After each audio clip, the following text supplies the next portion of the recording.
4 جثث من عيلة واحدة متكومين فوق بعض في صالة بيتهم ودمهم مغرق المكان، والصدمة إن البيت سليم ومفيش أي أثر لاقتحام ومفيش أي مسروقات. والأغرب من كل ده إن الجيران ما سمعوش ولا صرخة واحدة. تفتكروا مين اللي دخل وقتل عيلة كاملة؟ قعدوا نص الليل من غير أي مقاومة. الصدمة اللي هتعرفوها النهاردة هتشيب شعر راسكم. جهزوا نفسكم وتعالوا بينا نعرف إيه الحكاية.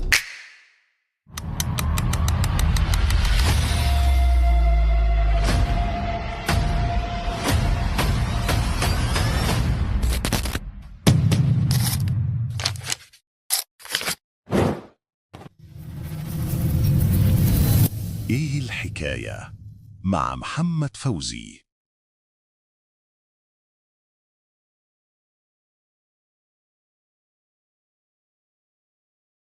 في محافظة القليوبية مركز القناطر الخيرية، وبالتحديد في قرية الخرقانية، بيوصل بلاغ للنجدة يوم أجازة رسمية الساعة 10 الصبح. واللي اتصل وقدم البلاغ شاب كان عنده 18 سنة، وعرف نفسه إن اسمه مازن محسن، وقال إن راح بيته الصبح وخبط كتير لكن محدش فتح له، فجاب سلم وطلع لحد شباك الصالة وفتحه، وقدامه على الأرض شاف أمه وأبوه وأخواته الاتنين مقتولين ومكومين على بعض. ده غير إن دمهم كان مالي المكان. فعلى طول الشرطة استجابت وطلعت مجموعة من المباحث ومعاهم رجالة المعمل الجنائي علشان يلاقوا قدامهم مذبحة بمعنى الكلمة. راجل في الخمسينات مطعون في صدره وفي جنبه، ومراته اللي في أواخر الأربعينات مطعونة أكتر من طعنة في جنبها، وولادهم الاتنين طفل ما يزيدش عمره عن 11 سنة واخد طعنات في بطنه وفي صدره، واخوه الشاب اللي عنده حوالي 20 سنة واخد هو كمان طعنات في نفس الأماكن، يعني في البطن والصدر وكمان الجنب. والغريب إن مفيش فلوس ولا ذهب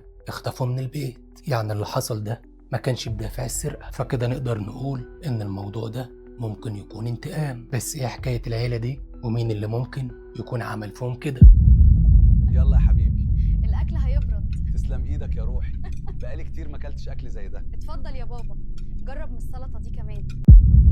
في أول تسعينات القرن اللي فات كانت ناريمان الأم المصرية ست زي ستات كتير، بتشتغل وتربي عيالها الاتنين. ولأنها كانت سجانة في سجن النساء فكانت مواعيد شغلها ثابتة، كانت بتنزل الصبح بدري وبترجع العصر. ولأن عندها ولدين مازن ومحمد فكانت بتضطر تطلب المساعدة من جيرانها في رعاية ولادها. ومن حسن حظ الست دي إن لها جارة اسمها الست أم خالد. عيالها كبروا وبتقعد لوحدها في البيت طول اليوم. أم خالد كانت ست حنينة جدا وبتحب الأطفال، فكانت بتعرض على نريمان إنها تسيب عندها مازن ومحمد وهي هتاخد بالها منهم لحد لما ترجع. والحقيقة إن أم خالد كانت بتراعي مازن ومحمد جدا، ولأنها كانت محترمة وعارفة تربي فتعتبر شريكة نريمان في تربية مازن ومحمد. وكمان لما نريمان قررت تجيب طفل تالت على أمل إنه يطلع بنت زي ما كانت بتتمنى، لكنه جه ولد. أم خالد كمان ساعدتها في ربايته، وبقت مع الوقت بتعتبر نفسها جدة الأطفال الثلاثة مازن ومحمد وممدوح، وكانوا على طول قاعدين عندها. حتى لما كبروا وما بقوش محتاجين إنها تقعد معاهم كانوا برضو بيبقوا متواجدين معاها. ولحد هنا خلوكوا فاكرين أم خالد كويس لأننا هنحتاجها في قصتنا قدام. محسن جوز نريمان واللي هو أبو الأطفال الثلاثة كان راجل مقاول وشغال شغل حلو وربنا كرمه. العيلة صحيح كانت متوسطة الحال، بس متوسطة الحال أقرب للمرتاحين ماديا، وكانوا منزهين ولادهم على قدر فهمهم، يعني بيخرجوهم وبيعلموهم وبيلبسوهم حلو، والشارع كله كان بيشهد ليهم بأخلاقهم وأدبهم وتربيتهم. صحيح منطقة سكنهم كانت منطقة شعبية شويتين، بس ده ما أثرش أبدا على ولادهم ولا على سلوكهم، لأنهم كانوا مقفلين عليهم على قد ما يقدروا، وكل حاجة كانت ماشية تمام لحد يوم الحادثة. أما عن بعد الحادثة بقى وبعد البلاغ، فلما قوة من المباحث وصلت المكان كان الوحيد اللي عايش من الأسرة هو مازن، وعلشان كده أفراد الشرطة حاولت تهديه على قد ما يقدروا، وبدأوا يفهموا منه إيه اللي حصل بالظبط وإزاي هو كان لسه عايش وليه كان بره البيت ومش عارف يدخل. ووقتها مازن تملك نفسه شوية وبدأ يقول لهم إنه امبارح بالليل يعني قبل الحادثة بيوم راجع من الدرس وكان عامل حسابه إنهم كلهم هيسهروا مع بعض لأن تاني يوم أجازة رسمية. لكن في الوقت ده لقى أمه وأبوه وأخواته الاتنين لابسين ومستنيين، وقالوا له إنهم رايحين عند خالته نوال علشان يقعدوا معاها هي وجوزها شوية وعايزينه يروح معاهم. لكن مازن قال لهم إنه راجع من الدرس تعبان ومجهد وطلب منهم إن هم يسبقوه وهو هيحصلهم. وفعلا أهله راحوا عند خالته نوال، وهو بعد ما أكل وارتاح حصلهم. وعند الخالة قعدوا شوية كلهم مع بعض، بعد كده رجعوا للبيت. لكن قبلها وقفوا واشتروا عشاء، ولما روحوا كملوا قعدتهم قدام التلفزيون واتعشوا. لكن مازن كان مخطط إنه يبات عند أم خالد، وعلشان كده بعد ما أكل خد بعضه ونزل من البيت. وتاني يوم نزل من عند أم خالد وعدى على جدته الحاجة نادية أم نريمان علشان يفطر معاها. بس وهو هناك خالته نوال اتصلت بالتليفون وقالت إنها بتكلم أختها نريمان على تليفون البيت كتير ومحدش بيرد. وطبعا هي استغربت لأن أختها وجوزها أجازة، فأمها قالت لها إن مازن قاعد بيفطر عندها، فندهته وسألته لو أمه وأبوه قرروا إن هم يخرجوا يروحوا أي مشوار. فأكد لها مازن إن لأ، ده ما حصلش، هم مأكدين عليا إنهم مش خارجين. فطبعا نادية ونوال ومازن قلقوا جدا، ونزل مازن جري من بيت جدته علشان يطمن على أهله. لكن لما وصل فضل يخبط على الباب بس مفيش حد فتح له، ففضل يخبط كتير لحد لما الناس اتلمت والشارع كله ما بقاش عارف يعمل ايه. طب هل الراجل خد مراته وعياله وخرج؟ بس ده مش منطقي، معقول يسيبوا مازن وكمان مش هيبلغوه؟ فهنا مازن طلب من الناس سلم خشب لانهم عايشين في الدور الاول. مازن حط السلم قصاد اقرب شباك واللي هو كان شباك الصالة، وطلع لحد الشباك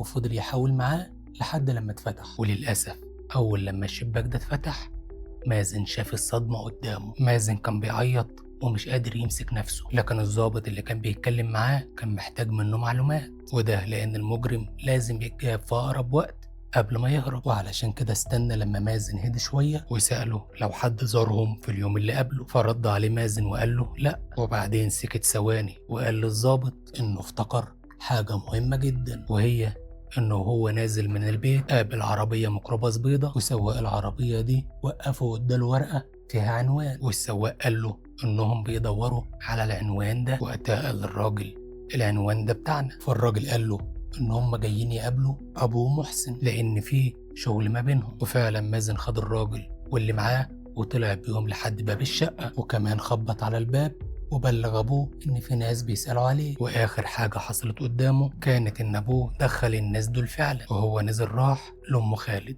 وبكده الموضوع بقى منطقي، أصل أسرة تتقتل كلهم من غير صوت واحد ده طبعا غريب، وبالتالي مستحيل يكون قاتل واحد، لأن بالعقل كده لو واحد بس اللي بيقتل كل دول أكيد كانوا الباقيين هيحاولوا يمسكوه، أو على الأقل خالص هيصرخوا، أو يبقى في آثار ضرب أو تكسير وخناق. لكن لأ، البيت كان زي الفل، مفيش أثر لأي خناق أو مقاومة. فبالتالي كده وبعد كلام مازن اتضح اللي عمل كده أكتر من شخص، والموضوع منطقي. ومازن بعد اللي حكاه أكد للشرطة إن أهله في حالهم وإنه ما عندهمش مشاكل مع أي حد، وكمان قال إنه في العادي المقاولين بيزوروا أبوه في البيت لأن أوقات بيكون في شغل متعلق ما بينهم أو فلوس بيوصلوا على البعض، يعني مش حدث نادر إن حد يزورهم. والغريب إن لما الشرطة بدأت التحقيقات كان فعلا ده كلام الكل وكلام الناس المحيطين بالعيلة، كانوا بيأكدوا إن الأسرة دي في حالها ما عندهمش مشاكل مع أي حد. ولما الشرطة وصلت في التحقيقات لشغل نريمان كانوا متوقعين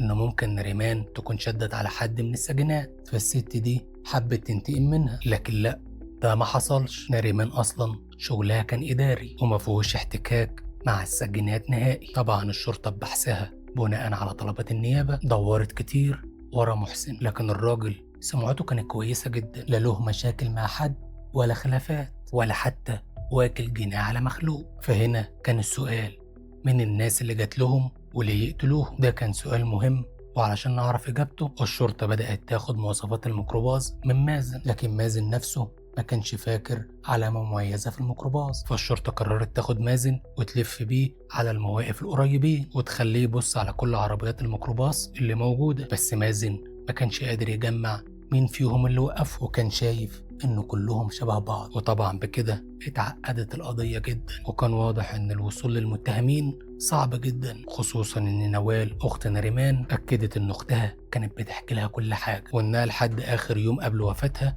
كانت موجودة عندها، يعني لو في أي مشكلة في شغل جوزها أو تهديد أكيد كانت هتحكي لها. والدنيا فضلت متعقدة جدا لحد لما النيابة قررت قرار مهم جدا، وهو إن يتعاد تفتيش البيت من تاني. يمكن رجالة الشرطة لما يفتشوه يلاقوا أي دليل جديد أو حتى ورقة حسابات أو رقم تليفون أو أي حاجة. وفعلا الدليل اللي ظهر المرة دي كان مهم أوي وعرفهم إن حل القضية كان قدامهم من الأول.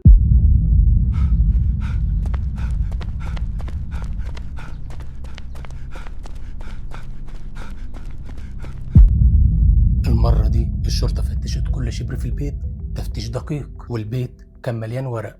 واضح إن نريمان كانت بتحب تحتفظ بكل ورقة أو فاتورة أو حتى روشتة، وده طبعا صعب المهمة شوية على رجالة الشرطة، لكن هم كانوا مصممين إن هم يلاقوا دليل جوه البيت، زي مثلا ورقة حسابات أو مديونية أو وصال أمانة حتى. لكن اللي وقفهم روشتة طبية باسم مازن محسن، والروشتة دي كانت السبب إن مازن يتحول من ضحية للمتهم الأول، لأن الروشتة كانت من مستشفى الأمراض النفسية والعقلية، وكمان كان مكتوب فيها علاج وأدوية. فعلى طول الشرطة بعتت الورقة دي للنيابة، والنيابة طلبت تسمع أقوال الدكتور اللي كاتب الروشتة دي. والراجل افتكر مازن رغم إن تاريخ الروشتة دي عدى عليها سنين، وحكى لهم الدكتور الحكاية كلها. دكتور طاهر واحد من أهم الدكاترة المتخصصين في النفسية والعصبية، والراجل من أول لما وكيل النيابة ذكر اسم مازن افتكره على طول، وقال إن مازن كان بيتابع معاه من سنين، من وهو عنده 9 سنين تقريبا. ولما نريمان راحت له بمازن أول مرة واتكلمت معاه قالت له إنها ملاحظة سلوك غريب على مازن. ولما سألها الدكتور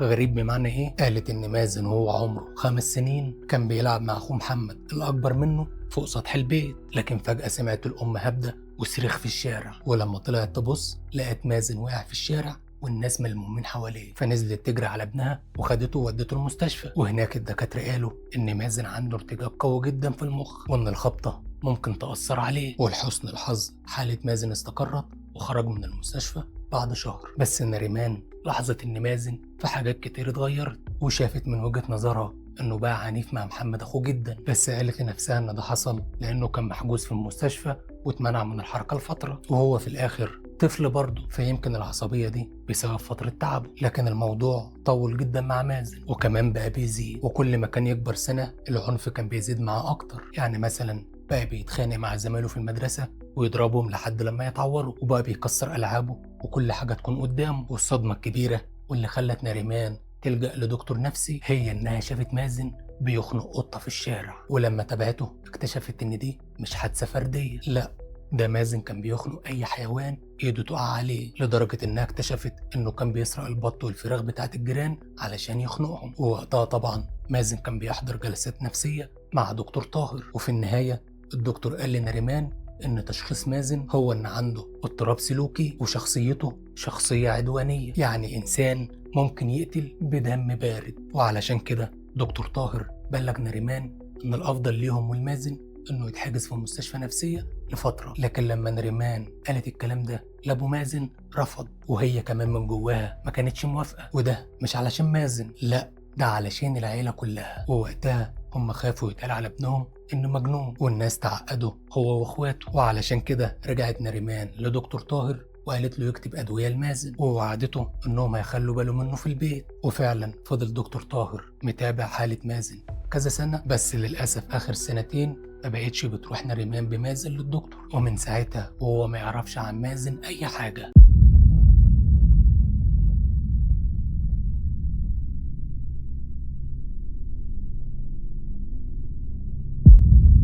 النيابة لما سمعت الحكاية دي بدأت تركز أكتر مع مازن، وبلغت الشرطة إن التحريات تبقى على مازن مش حوالين أهله. وقتها وكيل النيابة بدأ يسمع أقوال أصحابه كلهم، والأهم من أصحابه كانت أم خالد اللي مازن كان بايت عندها. وبالنسبة لأقوال أصحاب مازن فكلهم أجمعوا إن يوم الحادثة بالليل مازن فات عليهم كلهم وطلب منهم إن لو حد سألهم عنه يقولوا إنه هو كان سهران معاهم وإنه كان بايت عند أي حد منهم. فطبعا كلهم قلقوا منه بس سكتوا. أما أم خالد بقى فلما اتسألت قالت إن مازن ولا جالها ولا بات عندها من شهور. يعني من الآخر كده يوم الحادثة مازن كان في البيت. وبالأدلة الجديدة دي النيابة استدعت مازن من تاني، بس المرة دي مش كشاهد، لأ ده كمتهم بقتل عيلته. ومازن في الأول كان منهار وفضل يعيط ويقول ازاي تتهموني بالاتهام ده، لكن بعد مواجهته بالأدلة الجديدة مازن انهار واعترف بكل حاجة علشان يكتشف وكيل النيابة ان القاتل كان دايما قدامه بس مش شايفه. طب هو قتلهم ليه وازاي؟ هقول لكم، وهقول لكم أقواله كمان كلها.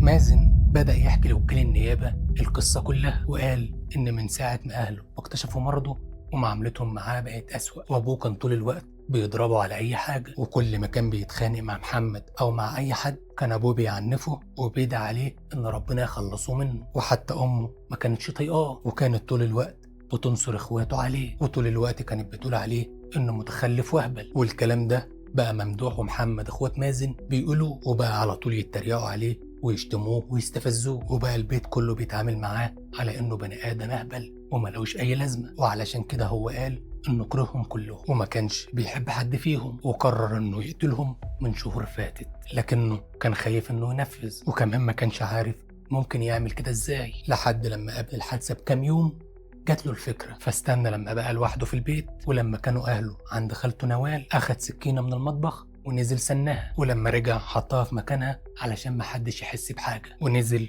وراح لهم عند خالته. ولما رجعوا كلهم بالليل مع بعض واتعشوا ودخلوا ناموا، اتسحب هو على المطبخ وجاب السكينة وخباها تحت المرتبة، واستنى لحد ما أمه قامت علشان تصلي الفجر زي عادتها، جري ناحيتها وضربها بالسكينة في جنبها كذا مرة. وطبعا الأم صرخت صرخة مكتومة علشان مازن كان حاطط ايديه على بقها، والصرخة دي نبهت الأب اللي كان شبه صاحي، فطلع جري من الأوضة علشان يشوف في ايه. ووقتها مازن طلع السكينة من جسم أمه وجري عليه وضربه بيها، وقبل ما الراجل يستوعب اللي بيحصل كان مازن ضربه في جنبه وصدره أكتر من مرة، لحد ما وقع محسن وهو ميت جنب مراته. وبكده ما بقاش فاضل غير ممدوح ومحمد، اللي راح مازن على أوضتهم ووقف على الباب. ووقتها لاحظ مازن إن ممدوح كان صاحي وبيقوم محمد بيقول له قوم شوف في ايه بره، وممدوح كان واقف مرعوب ومتوتر وبيبص على مازن. واول لما محمد فتح عينه وبيسالهم في ايه، مازن قال له مش عارف،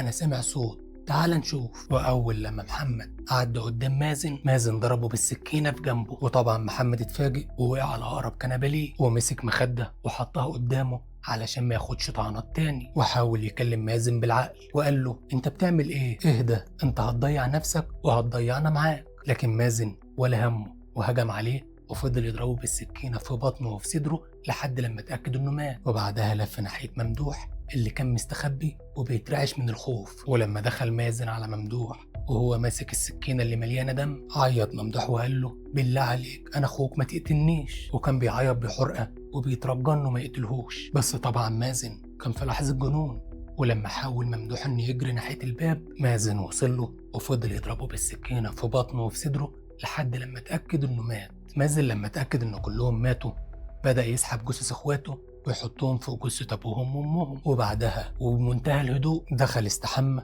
وبعد ما طلع لم الهدوم بتاعته اللي فيها دم وحطها جوه كيس، ولبس هدوم نظيفة ونزل رمى الكيس، وبعد كده طلع على جدته وكأنه جاي من عند ام خالد. وخرجت من اوضه النوم ماما وراحت دخلت الحمام صلت، وهي بتصلي رحت طعنتها بالسكين في السويطة بتاعتها. بابا طالع، رحت واخد السكينة من جنبها كده ورحت ضاربها في ايه؟ ضربه في بطنه،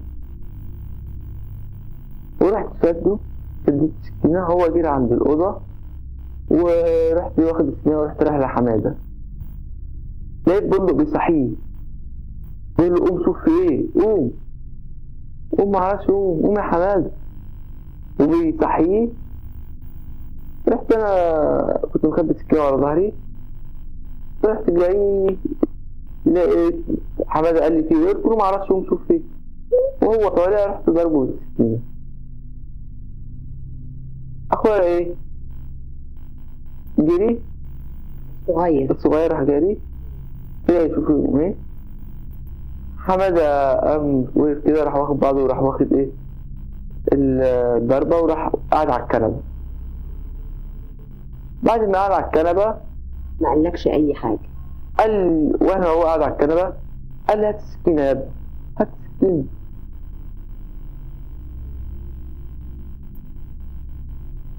راح واخد الخدادية وراح قايم، وهو بيقوم عند وخلاص وداخل الأوضة. هو دخل الأوضة وخلاص، التفت ورا كده لقاني، رحت ضربه بالسكينة تاني. في بطنه. جاي عشان يطلع، رحت ضربه في صدره، راح وقع. اعترافات مازن كلها اتسجلت في برنامج اسمه خلف الأسوار واتعرضت على التلفزيون المصري وقتها، والحقيقة إن مازن كان بيتكلم ببرود وهدوء من غير ذرة ندم أو حزن، وبعدها اتحول طبعا للمحكمة. بس للأسف وقتها سنه كان أقل من 18 سنة، وعلشان كده اتعامل كحدث وأخد أقصى عقوبة للي في سنه، واللي هي 15 سنة سجن مشدد في مؤسسة عقابية. في النهاية الأذى النفسي من الأسرة بالتحديد ممكن أوي يطلع للمجتمع بني آدم غير سوي. وخد بالك من ابنك أو بنتك، قرب منهم وما تعملش حد من ولادك أقل من التاني. وخليك فاكر كل أب وأم مسؤولين عن ولادهم وعن تكوين شخصيتهم، فركز مع ولادك لأنهم مستقبلك أنت قبل ما يبقوا مستقبل المجتمع. وبكده تكون خلصت حكاية النهاردة. أتمنى أن أنا أكون قلتها بشكل بسيط وسهل، ولو عجبتك ما تنساش تحط لنا لايك وكومنت، ولو أنت جديد يا ريت تشترك في القناة. كان معاكم أخوكم محمد فوزي، وأشوفكم في حلقة جديدة من إيه الحكاية.